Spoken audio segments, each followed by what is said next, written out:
Hi, my name is Becky. I sing with a group called the Issacs. About 4 years ago, I walked into internal balance for the first time. When I came to the clinic, I had been suffering for 10 years of Crohn's disease. I had a severe inflammation of all of my digestive system. Every nerve ending from my head to my feet, my skin, my eyes, everything was severely inflamed. I had went through a period of time where I could not open my eyes in sunlight. Any kind of stage lights would cause me to have so much pain. I could not take normal showers. Sometimes I would have to go 2 and 3 days without taking a shower and sponge bath because the water touching my skin would cause me so much pain. I was on over 20 different medications to stay alive, and the doctors had said that there was no cure for what I was going through, but hopes that one day my body would go into remission. I remember walking into the clinic scared to death because I thought, this is hopeless. This is just the lot for my life.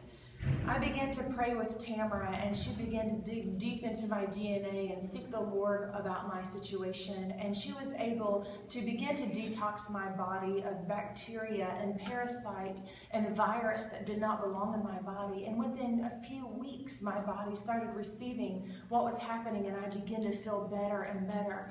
And it wasn't a quick fix, but it was a permanent fix. I began feeling like my old self. I started feeling whole and better and healthy, and I had so much energy.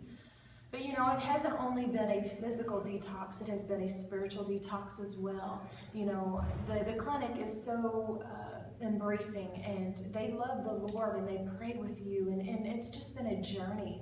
I began to read in John chapter 9 of how Jesus passes by a blind man, and he spits on the ground, and he takes the clay and he puts it into the blind man's eyes, and he tells him to go to the pool and to wash. I love that story. About 3 weeks into me going to the clinic, I began to realize that the moment Jesus touched that blind man, he did not receive his sight then. He only received the promise.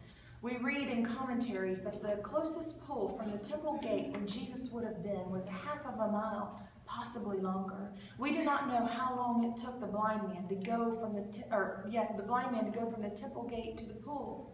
But we know that he does, because he finally receives the promise, his sight. And I look at the clinic and my life, and how that I have been on a journey the past 4 years and longer. And I've been walking by faith and holding on to the promise that Jesus was going to meet me. And sometimes, friends, we have to do our part. Not all healing is instant. But let me tell you, we serve a God that's big, and you are going to feel so much better coming to internal balance. And I encourage you to make the call and come to the clinic and work with Tamara. Internal balance is the best decision you'll ever make.